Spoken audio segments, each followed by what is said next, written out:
स्वागत है आप सभी का आपके अपने YouTube चैनल राजस्थानी कल्चर पर।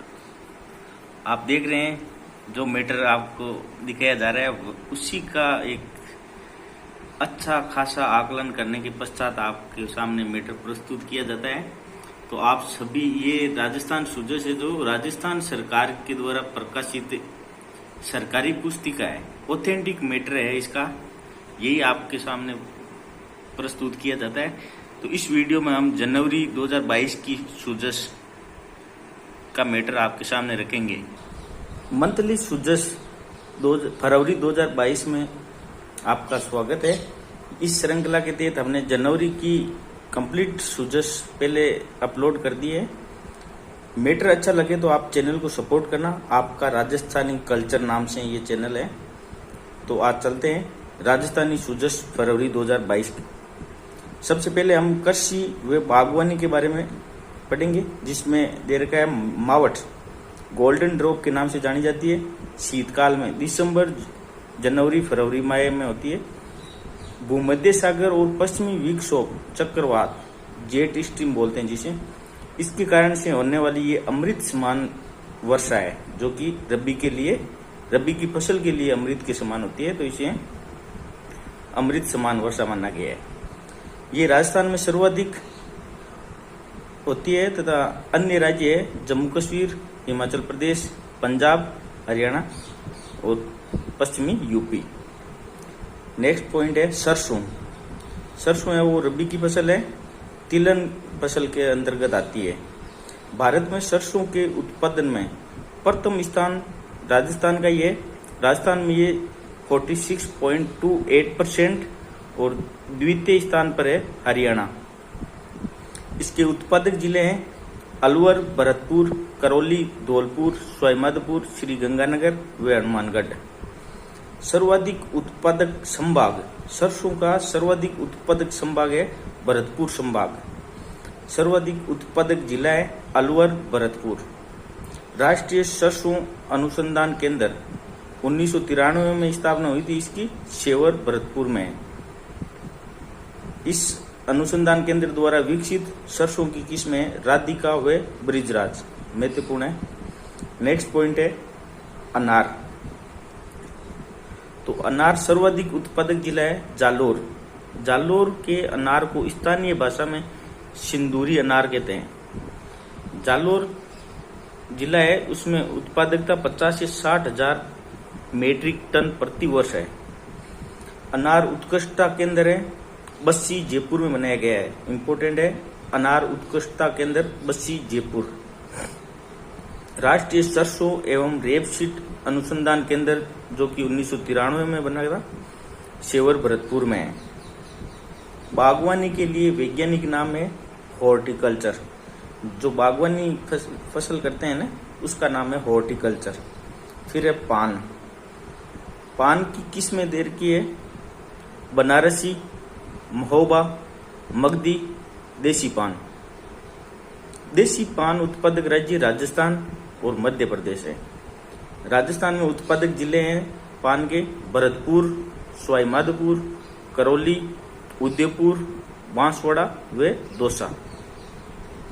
Central institute of horticulture CIAH केंद्रीय बागवानी संस्थान, इसकी स्थापना 1993। मुख्यालय बीचवाल, बीकानेर। इसका उपकेंद्र है वेजलपुर, गुजरात। कार्य क्षेत्र है इसका राजस्थान, गुजरात और मध्य प्रदेश, इन 3 राज्यों में इसका कार्य क्षेत्र है सेंट्रल इंस्टीट्यूट ऑफ हॉर्टिकल्चर का। फिर नोट के साथ क्रांति दे रखी है। गोल्डन क्रांति है वो बागवानी क्षेत्र से संबंधित है। येलो क्रांति है वो तिलहन क्षेत्र से संबंधित है। सफेद क्रांति है वो दूध से संबंधित है। नेक्स्ट पॉइंट दे रखा है मुख्यमंत्री दुग्ध उत्पादन संबल योजना। इसका शुभारंभ 1 फरवरी 2019 को हुआ था। सहकारी दुग्ध उत्पादक संघ द्वारा दूध की आपूर्ति करने वाले पशुपालकों को प्रति लीटर ₹5 का बोनस दिया जा रहा है, जो कि पहले ₹2 था, अब कितना कर दिया गया है 5। नोट लगा के next point Rajasthan state dairy development corporation DC 1975। Rajasthan cooperative dairy federation RCDF जिसकी स्थापना हुई है 1977। राजस्थान में कुल जिला दुग्ध संघ है वो कितने हैं? 23। इंपोर्टेंट है 23 कुल जिला दुग्ध संघ 23। नेक्स्ट पॉइंट है फसली ऋण जो कि अभी किसानों के बीच वितरित किया गया था। तो वर्ष 2021-22 में 28.53 लाख किसानों को 18,072 करोड़ का फसली ऋण वितरित किया गया है, जो कि प्रदेश के इतिहास में एक वर्ष में सर्वाधिक फसली ऋण वितरित का रिकॉर्ड है। मतलब वर्ष 2021-22 में 28.53 लाख किसानों को 18,072 करोड़ रुपए का फसली ऋण वितरित किया गया है। तो ये एक अपने आप में रिकॉर्ड है। नेक्स्ट पॉइंट है मुख्यमंत्री जीवन रक्षक योजना। मुख्यमंत्री जीवन रक्षक से हम समझ पा रहे हैं कि जीवन की रक्षा करना। तो सड़क दुर्घटना में घायल को बचाने वाले व्यक्ति को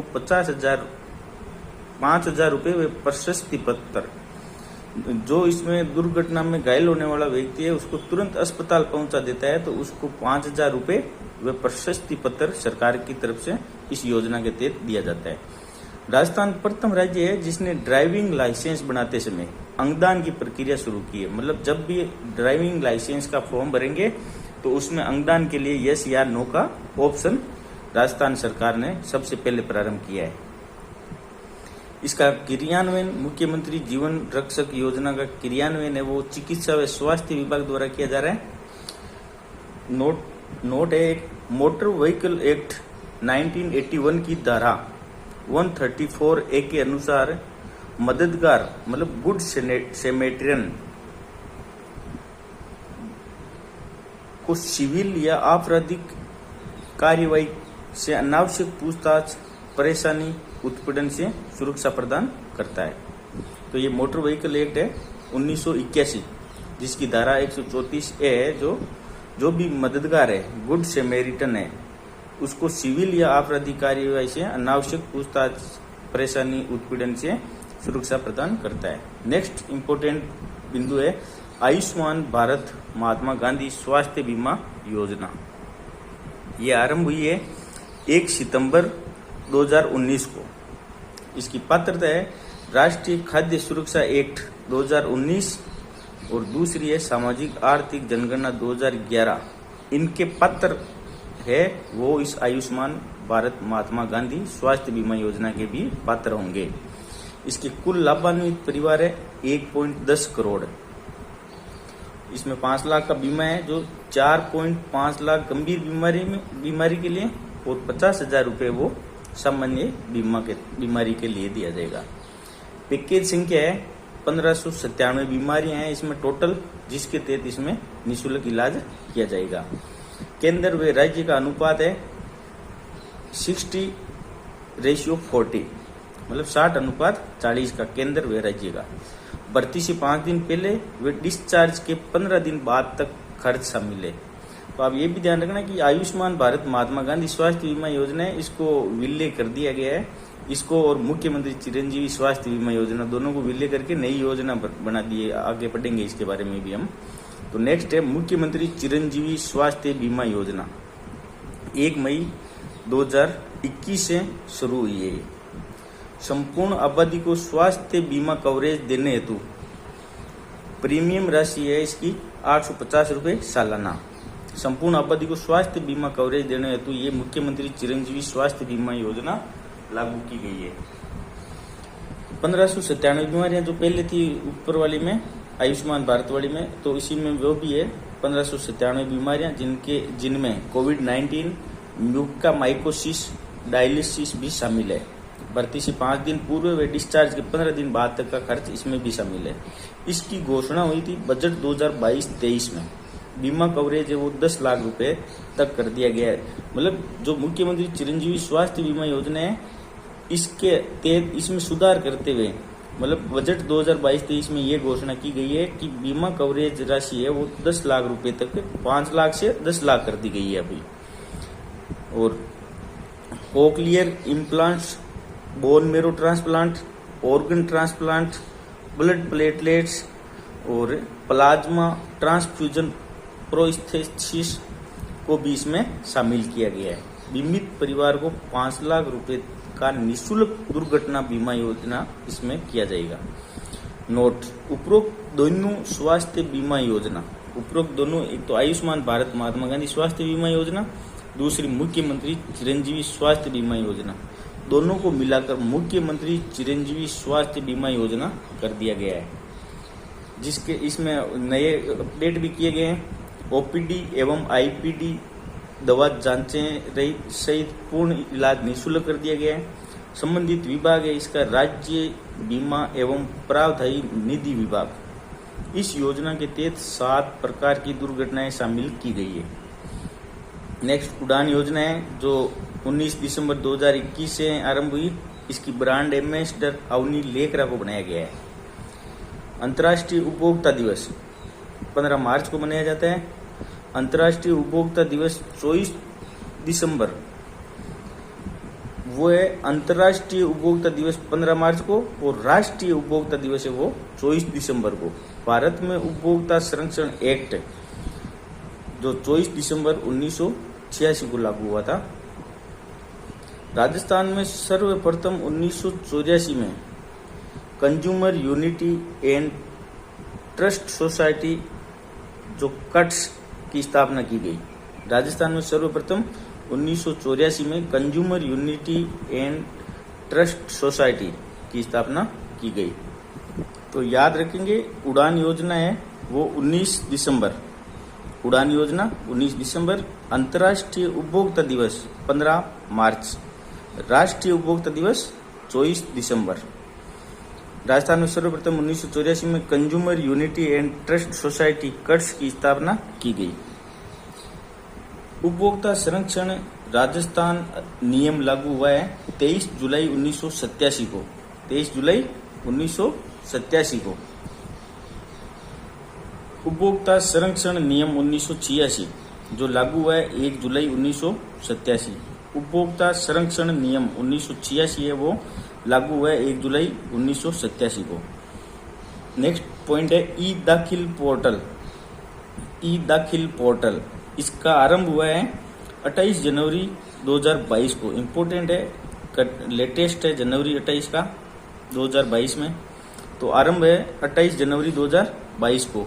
इसका निर्माण करता है राष्ट्रीय सूचना केंद्र द्वारा विकसित। निर्माणकर्ता कौन है?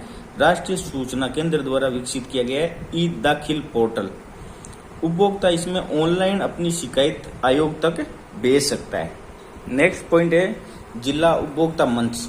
जिला उपभोक्ता मंच स्थापना इसकी हुई है राजस्थान सरकार द्वारा प्रत्येक जिले पर, मतलब जिला उपभोक्ता मंच है ये राज्य सरकार द्वारा इसकी स्थापना की गई है और प्रत्येक जिले स्तर पर।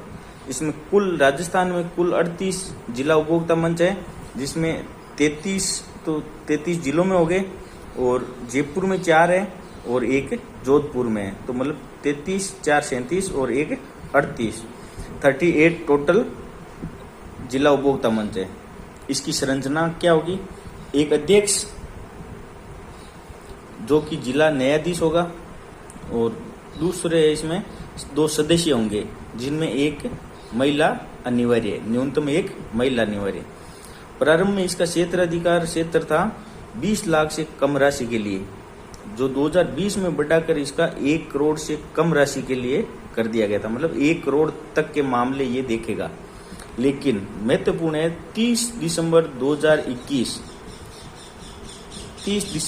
2021 से अधिकार क्षेत्र है इसका 50 लाख से कम राशि के लिए वापस कर दिया गया है, मतलब वापस कम कर दिया गया। पहले 1 करोड़ किया गया था, लेकिन अभी वर्तमान में 50 लाख से कम राशि के मामले ये जिला उपभोक्ता मंच देखेगा। यदि निर्णय से असंतुष्ट होने पर अपील है वो 45 दिन में राज्य आयोग को की जाएगी। नेक्स्ट नोट दे रखा है उपभोक्ता संरक्षण संशोधन एक्ट जो कि 2019 में लागू हुआ। उपभोक्ता संरक्षण संशोधन एक्ट 2019 जो कि लागू हुआ था 20 जुलाई 2020 जुलाई 2020 को लागू हुआ था। जिला आयोग के निर्णय से असंतुष्ट होने पर पहले 30 दिन में राज्य आयोग में अपील करनी पड़ती थी, जिसे अब 45 दिन कर दिया गया है। इम्पोर्टेंट है, 45 दिन कर दिया गया है। मतलब निर्णय से असंतुष्ट होने पर अपील 45 दिन में राज्य आयोग को की जाएगी। तो पहले कितने दिन थी? 30 दिन थी, लेकिन वर्तमान में जिला उपभोक्ता मंच के लिए किया गया है, ये भी ध्यान रखना, 45 दिन। नेक्स्ट पॉइंट है राज्य उपभोक्ता विवाद निपटान आयोग। राज्य उपभोक्ता विवाद निपटान आयोग स्थापना हुई है इसकी 26 मई 1988 को जयपुर में। अध्यक्ष हाईकोर्ट के न्यायाधीश इसके अध्यक्ष होंगे। राज्य उपभोक्ता विवाद निपटान आयोग के कम से कम 2 सदस्य, जिनमें से एक महिला होना अनिवार्य है। शुरू में अधिकार क्षेत्र 20 लाख से 1 करोड़ राशि तक था। बाद में 2020 में इसका अधिकार क्षेत्र बढ़ाकर 1 करोड़ से 10 करोड़ तक कर दिया गया था। लेकिन हमने अभी पढ़ा कि 30 दिसंबर 2021 से जिला उपभोक्ता मंच में 50 लाख से कम तक के मामले देखेगा। तो इसमें राज्य उपभोक्ता विवाद निपटान आयोग में कितने से हो गया? 30 दिसंबर 2021 से अधिकार क्षेत्र इसका 50 लाख से 2 करोड़ की राशि तक का हो गया। और निर्णय से असंतुष्ट होने पर अपील इसमें 30 दिन के लिए राष्ट्रीय आयोग में की जाएगी। मतलब 30 दिन के भीतर ही राष्ट्रीय आयोग में शिकायत की जाएगी। इसके अध्यक्ष है बनवारी लाल शर्मा। राजस्थान में संरचना है इसकी 1+6, 1+6। वर्तमान में राजस्थान में संरचना है अभी 1 अध्यक्ष है और 4 सदस्य ही हैं, लेकिन कितने हो सकते हैं? 6 तक हो सकते हैं। इसकी 4 बेंच भी बनाई गई है, जोधपुर, बीकानेर, उदयपुर, कोटा, और 2 प्रस्तावित भी है, भरतपुर व अजमेर में। फिर है राष्ट्रीय उपभोक्ता विवाद निपटान आयोग, मतलब राष्ट्रीय स्तर पर आ गए हम। राष्ट्रीय उपभोक्ता विवाद निपटान आयोग स्थापना इसकी 1981 दिल्ली। शिकायत निवारण की सिर्फ संस्था मात्र है ये। अध्यक्ष इसके होंगे सुप्रीम कोर्ट के न्यायाधीश। कम से कम 4 सदस्य होंगे, न्यूनतम 1 महिला होगी। 30 दिसंबर 2021 से अधिकार क्षेत्र 2 करोड़ से अधिक राशि के लिए कर दिया गया है, जो कि 2020 में 10 करोड़ के लिए किया गया था, लेकिन अभी वर्तमान में 2 करोड़ के लिए कर दिया गया है। इसके अध्यक्ष है आर के अग्रवाल। एक चीज और ध्यान में रखना कि इसके अध्यक्ष है वो सुप्रीम कोर्ट के न्यायाधीश होंगे। निर्णय से असंतुष्ट होने पर अपील 30 दिन में सुप्रीम कोर्ट में की जा सकेगी। नेक्स्ट हम पढ़ेंगे पर्यटन व कला संस्कृति के बारे में। राजस्थान का पर्यटन व कला संस्कृति महत्वपूर्ण बिंदु है। रीट एग्जाम के पॉइंट ऑफ व्यू से, आरएस के एग्जाम से, फर्स्ट ग्रेड, सेकंड ग्रेड, सभी एग्जाम के लिए इम्पोर्टेंट है। तो पर्यटन व कला संस्कृति में पहला है लाइट एंड साउंड शो। प्रदेश के 5 पर्यटक स्थलों पर आरंभ किया गया है। लाइट एंड साउंड शो है वो प्रदेश के 5 पर्यटन स्थलों पर आरंभ किया गया है। पहला है गड़ीसर झील जैसलमेर, चित्तौड़गढ़ फोर्ट। दूसरा जय निवास उद्यान, गोविंद देव जी मंदिर है जो जयपुर में, जय निवास उद्यान है वो जयपुर में, गोविंद देव जी मंदिर है उसके परिसर में। मचकुंड धौलपुर। और 5वां है मीराबाई स्मारक, मेड़ता, नागौर। यहाँ 5 जगह लाइट एंड साउंड शो आरंभ किया गया है। नेक्स्ट है मरु महोत्सव, 13 से 16 फरवरी 2022 को जैसलमेर में मरु महोत्सव मनाया गया। इस मरु महोत्सव 2022 की थीम थी उम्मीदों की नई उड़ान। और ध्यान रखने योग्य बात है थार महोत्सव बाड़मेर में और ऊंट महोत्सव बीकानेर में मनाया जाता है। बेणेश्वर मेला जो कि 16 फरवरी नवाटापुरा डूंगरपुर में मनाया गया। इसकी तिथि होती है माघ पूर्णिमा को। बागड़ प्रदेश का सबसे बड़ा मेला है ये जो बेणेश्वर मेला है, वो बागड़ प्रदेश का सबसे बड़ा मेला सोम माई चाकम के संगम पर स्थित है। ये यहाँ पर मनाया जाता है। इसके उपनाम है आदिवासियों का महाकुंभ और वागड़ का पुष्कर मेला। तो ये बेणेश्वर मेले के बारे में जो कि माघ पूर्णिमा को मनाया जाता है। अभी 16 फरवरी नवाटापुरा डूंगरपुर में मनाया गया। उपनाम आदिवासियों का महाकुंभ और वागड़ का पुष्कर मेला। नेक्स्ट पॉइंट है ओलंपिक सवा जो कि बीकानेर में मनाया गया। ओलंपिक सवा नाम से ही ओलंपिक सवा है, बाकी पुष्करणा ब्राह्मणों का सामूहिक विवाह समारोह है जो 18 फरवरी 2022 को बीकानेर में किया गया था, उसी को ओलंपिक सावा नाम दे दिया गया है। नोट: डॉक्टर सविताबेन अम्बेडकर अंतर्राज्यीय विवाह प्रोत्साहन योजना, ये महत्वपूर्ण है। डॉक्टर सविताबेन अम्बेडकर अंतर्जातीय विवाह प्रोत्साहन योजना, इसमें जो SC/ST के युवक या युवती का विवाह जनरल युवक या युवती से हो जाता है तो उसमें राज्य सरकार अनुदान राशि देती है, जिसके तहत 5 लाख रुपए का अनुदान दिया जाता है। 5 लाख रुपए, उनमें से 2.5 लाख रुपए तो वधू के खाते में और 2.5 लाख रुपए है वो वर वधू के जॉइंट खाते में डाले जाते हैं। नेक्स्ट है राष्ट्रीय महिला दिवस। राष्ट्रीय महिला दिवस है जो सरोजनी नायडू की स्मृति में 13 फरवरी को प्रतिवर्ष मनाया जाता है। अंतर्राष्ट्रीय महिला दिवस है 8 मार्च को मनाया जाता है। एक ये महत्वपूर्ण बिंदु है, बड़ौदा राजस्थान क्षेत्रीय ग्रामीण बैंक BRKGB, ये झुंझुनू जिले की 3 शाखाओं जिसमें बख्तावरपुरा, पातूसरी और कारी, इन 3 शाखाओं में समस्त कर्मचारी के पदों पर केवल महिलाओं को लगाकर यहाँ महिला शाखा की स्थापना करने वाली राजस्थान की प्रथम बैंक बन गई है। ये कौन सी बैंक है? बड़ौदा राजस्थान क्षेत्रीय ग्रामीण बैंक BRKGB। नेक्स्ट है खेल व शिक्षा से संबंधित, महत्वपूर्ण है, स्पेशल टॉपिक दे रखा है रीट मेंस में, खेल व शिक्षा। तो RCA राजस्थान क्रिकेट एसोसिएशन के बारे में पढ़ते हैं। इसका मुख्यालय SMS स्टेडियम जयपुर है। BCCI के अधीन राज्य स्तरीय क्रिकेट संस्थान है ये। अध्यक्ष अभी हमारे माननीय मुख्यमंत्री के पुत्र वैभव गहलोत जी है RCA के अध्यक्ष। इनकी उपलब्धियां क्या है RCA की? तो ये 8 साल बाद जयपुर में अंतर्राष्ट्रीय मैच 17 नवंबर को भारत बनाम न्यूजीलैंड करवाएगा। और इसके बाद है राजस्थान में 5 अंतर्राष्ट्रीय स्तर के क्रिकेट स्टेडियम बनाए जाएंगे। राजस्थान में 5 अंतर्राष्ट्रीय स्तर के क्रिकेट स्टेडियम बनाए जाएंगे, जिसमें पहला SMS स्टेडियम जयपुर, दूसरा है चौप स्टेडियम जयपुर। चौप स्टेडियम जयपुर मोस्ट इम्पोर्टेंट है, लेटेस्ट। तीसरा है बरकतुल्ला खान स्टेडियम जोधपुर और चौथा झुंझुनू में, 5वां उदयपुर में। ये मतलब 5 अंतर्राष्ट्रीय स्तर के क्रिकेट स्टेडियम बनाए जाएंगे, जिसमें ये चौप स्टेडियम है वो अभी बन रहा है। फिर सभी जिलों में क्रिकेट संघ बनाएंगे, तो ये बनाए गए हैं, तो ये इसकी RCA की उपलब्धियां हैं। राजपूताना क्रिकेट संघ की स्थापना 1931 जयपुर में हुई थी। ये चौप स्टेडियम जयपुर, इससे क्वेश्चन आ सकता है। ये जयपुर में विश्व का तीसरा सबसे बड़ा स्टेडियम है, विश्व में तीसरा सबसे बड़ा स्टेडियम है। पहला मोटेरा अहमदाबाद, दूसरा मेलबोर्न ऑस्ट्रेलिया और तीसरा है जो चौप स्टेडियम जयपुर है।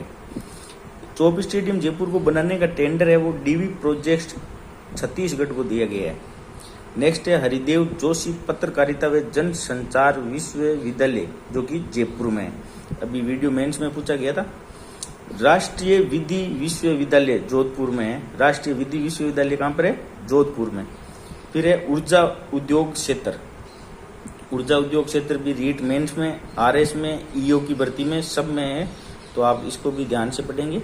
सोलर एनर्जी में राजस्थान का प्रथम स्थान है, मतलब सौर ऊर्जा है उसका सबसे सर्वाधिक उत्पादन राजस्थान करता है। देश में स्थापित कुल 49 गीगावाट क्षमता में अकेले राजस्थान में 10.5 गीगावाट सौर ऊर्जा विकसित की है। 31 जनवरी 2022 तक का आंकड़ा है ये, जिसमें देश में स्थापित कुल 49 गीगावाट क्षमता में अकेले राजस्थान ने 10.5 गीगावाट सौर ऊर्जा विकसित की है। तो हम राजस्थान सौर ऊर्जा नीति 18 दिसंबर 2019 को जारी की गई थी। 2024-25 तक 30 गीगावाट का लक्ष्य रखा गया है। तो ये राजस्थान सौर ऊर्जा नीति है, इसमें राजस्थान का लक्ष्य है कि 2024-25 तक 30 गीगावाट का सौर ऊर्जा उत्पन्न कर दी जाएगी। इसकी मुख्य एजेंसी है राजस्थान अक्षय ऊर्जा निगम RRECL, Rajasthan renewable energy corporation limited, जो कि 2002 में इसकी स्थापना हुई थी। ये राजस्थान सौर ऊर्जा नीति है, इसके तहत 30 गीगावाट का लक्ष्य राजस्थान ने रखा है। तो ये क्यों रखा गया है इसके बारे में लाइन है। भारत ने 175 गीगावाट नवीनीकरण ऊर्जा के लक्ष्य में से 100 गीगावाट सौर ऊर्जा का लक्ष्य रखा गया है। 100 गीगावाट सौर ऊर्जा का लक्ष्य रखा गया है।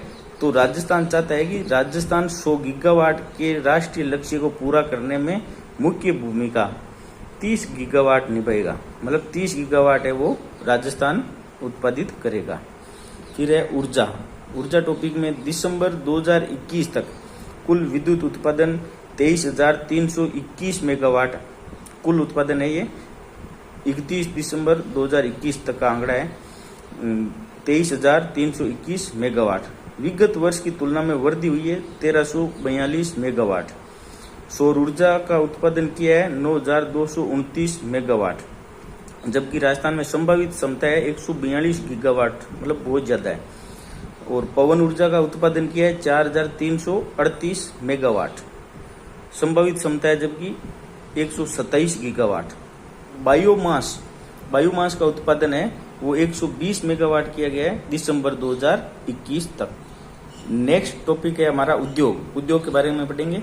रिको द्वारा पूर्णतः गैस आधारित औद्योगिक क्षेत्र, मतलब रिको द्वारा स्थापित है जो पूर्णतः गैस आधारित औद्योगिक क्षेत्र है। उसमें पहला है सथाना अजमेर, उखलिया भीलवाड़ा, सोनियाना चित्तौड़, बिठन जालोर। तो रिको द्वारा राज्य का प्रथम इलेक्ट्रिकल उद्योग जोन जो कि करौली में स्थापित किया जा रहा है। कुछ फैक्ट्स है। शांति व अहिंसा निदेशालय जयपुर की स्थापना करने वाला प्रथम राज्य राजस्थान बना। मतलब शांति एवं अहिंसा निदेशालय की स्थापना जयपुर में की गई थी और ऐसा करने वाला राज्य राजस्थान है जो पहला है। Mahatma Gandhi Institute of Governance and Social Sciences Jaipur में स्थित है। महात्मा गांधी संस्थान और गांधी दर्शन म्यूजियम जयपुर में स्थित है। राजस्थान का संविधान क्लब विधानसभा जयपुर को कहा जाता है। संविधान पार्क की स्थापना भी जयपुर में की गई है। शहीद दिवस 30 जनवरी गांधी जी की पुण्यतिथि में और 23 मार्च भगत सिंह, राजगुरु व सुखदेव की स्मृति में मनाया जाता है। मतलब शहीद दिवस की 2 डेट है, 30 जनवरी और 23 मार्च। अंतर्राष्ट्रीय अहिंसा दिवस जो कि 2 अक्टूबर गांधी जी का जन्मदिन के अवसर पर मनाया जाता है। नेक्स्ट है स्वामी दयानंद सरस्वती। आर्य समाज से संबंधित कुछ फैक्ट्स है जो आपको याद रखने चाहिए। दयानंद सरस्वती आर्य समाज की स्थापना इन्होंने 1875 मुंबई में की थी। इन दयानंद सरस्वती का मूल नाम है मूल शंकर। इन्होंने एक पुस्तक लिखी थी सत्यार्थ प्रकाश। राजस्थान में आर्य समाज की स्थापना 1875 में की गई। मुख्यालय मुंबई में वे संस्थापक दयानंद सरस्वती। दयानंद सरस्वती सर्वप्रथम 1865 में करौली शासक मदनपाल की सिफारिश पर करौली पधारे थे। उसी समय वे जयपुर, किशनगढ़ और पुष्कर पहुंचकर वैदिक धर्म का प्रचार किया था उन्होंने। अजमेर में आर्य समाज की स्थापना फरवरी 1881, फरवरी 1881। जयपुर में वैदिक धर्म सभा की स्थापना मार्च 1881, तो 1881। जयपुर में वैदिक धर्म सभा की स्थापना कब हुई? मार्च 1881। और अजमेर में आर्य समाज की स्थापना कब हुई? फरवरी 1881। दयानंद सरस्वती अक्टूबर 1881 को मेवाड़ पहुंचे। दयानंद सरस्वती है वो अक्टूबर 1881 को मेवाड़ पहुंचे और उनका स्वागत कविराज श्यामलदास ने किया। 27 फरवरी 1883 को महाराणा सज्जन सिंह के आग्रह पर महर्षि दयानंद सरस्वती इन्होंने परोपकारिणी सभा की स्थापना की थी। मतलब स्वामी दयानंद सरस्वती ने मार्च 1883 में ये जोधपुर चले जाते हैं, जहाँ पे वहाँ जोधपुर के शासक होते हैं जसवंत सिंह द्वितीय।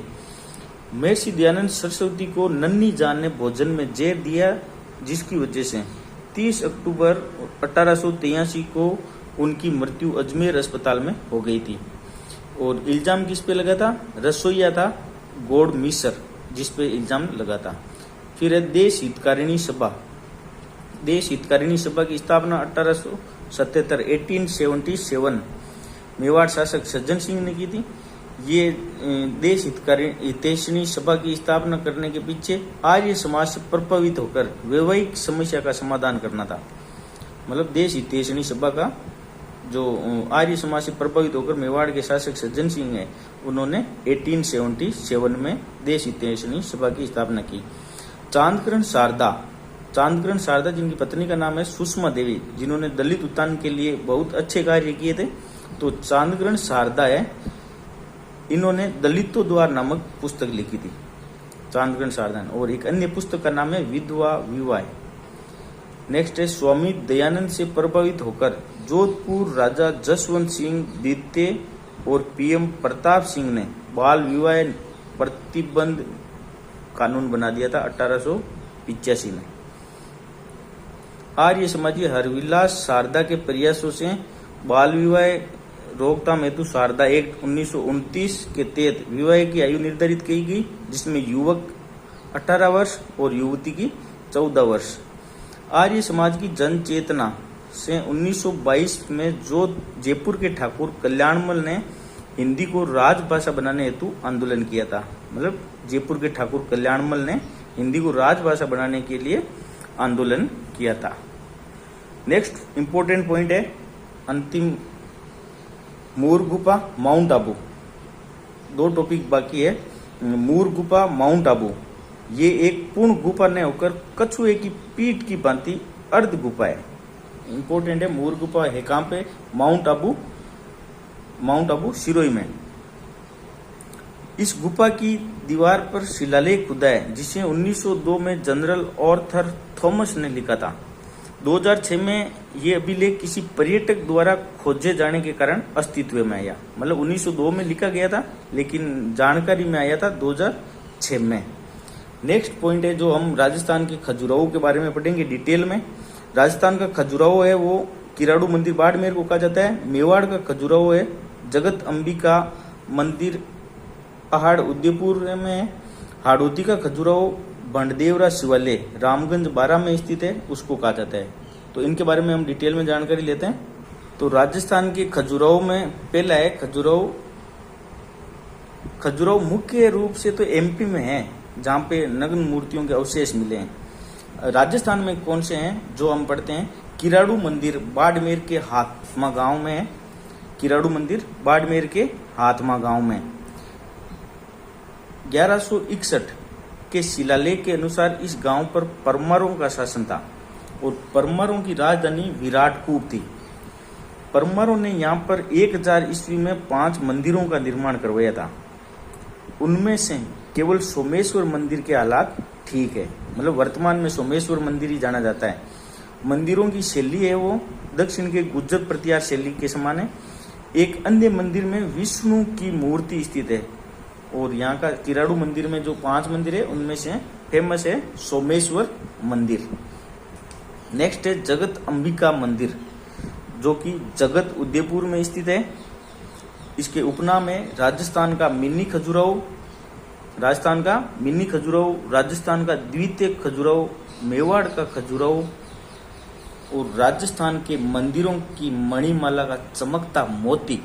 ये इंपॉर्टेंट है। राजस्थान के मंदिरों की मणिमाला का चमकता मोती जगत अंबिका मंदिर उदयपुर वाले को कहा जाता है। शैली है इसकी गुर्जर प्रतिहार शैली या महामारू शैली या संगम वंश या गुप्त वंश शैली, इस इतने नाम है। और ये मंदिर धार्मिक दृष्टि से प्राचीन शक्तिपीठ माना गया है। ये मंदिर है जो धार्मिक दृष्टि से प्राचीन शक्तिपीठ माना गया है। एक छोटा सा मंदिर बीच में, इसके बारे में भी जानकारी जरूरी है। वर्माण का सूर्य मंदिर